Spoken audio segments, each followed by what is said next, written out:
అందరికి కూడా నమస్కారం. ఒకటే సార్, భారతదేశంలోనే పెద్ద నియోజకవర్గం మేడ్చల్. కాకపోతే 3 మున్సిపాలిటీలు, 3 కార్పొరేషన్లు, 7 మున్సిపాలిటీలు, 61 గ్రామ పంచాయతీలు ఉండే. భారతదేశంలో ఏ నియోజకవర్గంలో లేదు. అది నా మేడ్చల్ మల్లారెడ్డి నియోజకవర్గమే ఉందట. అలాంటి దాన్ని తీసుకుపోయి తుకుడలు చేసి 440 మంది లీడర్లు ఉంటే మాత్రం 280 మంది కౌన్సిలర్లు, కార్పొరేటర్లు ఉండే, సర్పంచులు, వార్డు మెంబర్లు, ఎంపీపీలు, జడ్పీటీసీలు వీళ్ళందరూ మటాస్ అయిపోయారు. పగతోటి, మల్లన్న మీద పగతోటి కాంగ్రెస్ ప్రభుత్వం చేసి ఇప్పుడు 16 చేసింది. 16 కార్పొరేటర్లు అయినాయి.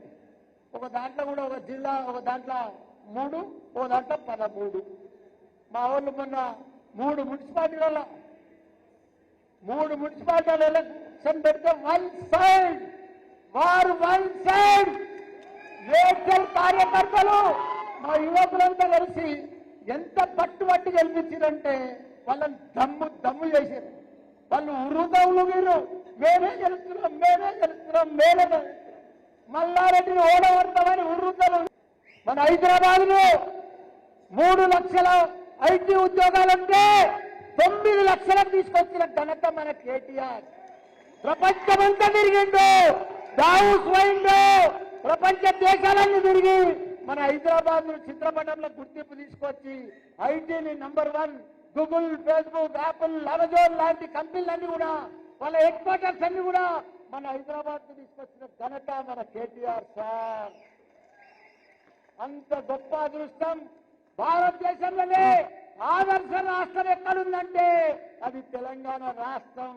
భారతదేశంలోనే నంబర్ 1 రాష్ట్రం, number 1 per capital income, number 1 రాష్ట్రం తెలంగాణ. అలాంటి రాష్ట్రాన్ని, అంత అభివృద్ధి చెందే రాష్ట్రాన్ని తీసుకుపోయి ఇప్పుడు కాంగ్రెస్ వచ్చి సత్యనాశ్ చేసింది. 2.5 సంవత్సరాల నుండి భరించలేకపోతున్నాం. దినం గడిచేది కష్టమైపోయింది కాంగ్రెస్. దినం గడిచేది రోజు పేద ప్రజలకైతే చాలా అన్యాయం అయిపోయింది. అన్ని అబద్ధాలు చెప్పారు.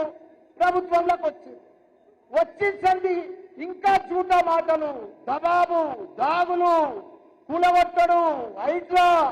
ఇలా మనం 118 జీవో ఇచ్చినామన్నా వాళ్ళకి మొత్తం లైన్ పెట్టుకోగొట్టేసిందట. మొత్తం భూస్థాపితం చేసింది. పేద ప్రజలు వాళ్ళు ఎక్కడెక్కడికి వచ్చి గరీబ్ వాళ్ళు ఇల్లు కట్టుకుంటే 118 జీవో తెస్తే దాన్ని కూలగొట్టేసి, మనం ఎంతో మందికి 59 జీవో ఇస్తే కూడా అల్ల కూడా కూలగొట్టిరన్న వాళ్ళు. కాబట్టి మళ్ళా ప్రజలంతా కూడా ఎదురు చూస్తురన్నా, మనకు మళ్ళా బీఆర్ఎస్ రావాలి, మళ్ళా మన కేసీఆర్ఏ సీఎం కావాలి, మన కేటీఆర్ఏ కావాలి అని ప్రజలంతా ఎదురు చూస్తున్నారన్నా. మనకి ఇప్పుడు రైట్ టైం అన్నా. మనం కొద్దిగా కష్టపడాలి. మనం అందరం కూడా కార్యకర్తలను మళ్ళా కాపాడుకోవాలి. ఇప్పుడు ఎవరన్నా కాంగ్రెస్ లో పోదామన్నా పోతలేరన్నా. మా దాంట్లో ఒక 40% పోయిరన్నా. పోయి ఇప్పుడు మళ్ళీ మొత్తం వస్తారన్నా. అలా ఏం లేదు వాళ్ళ పాపము. వాళ్ళు పోయి మొత్తం అవుట్ అయిపోయారు. వాళ్ళు పాపం పోయిన వాళ్ళంతా కూడా మంచి కార్యకర్తలు ఉన్నారు, కానీ అవుట్ అయిపోయారు. ఏం చేస్తారు, కొందరు ఉంటారు కదా. కానీ వాళ్ళందరినీ కూడా మనమందరం కూడా కాపాడుకోవాలి. కార్యకర్తలను మంచిగా కాపాడుకుంటున్నాము.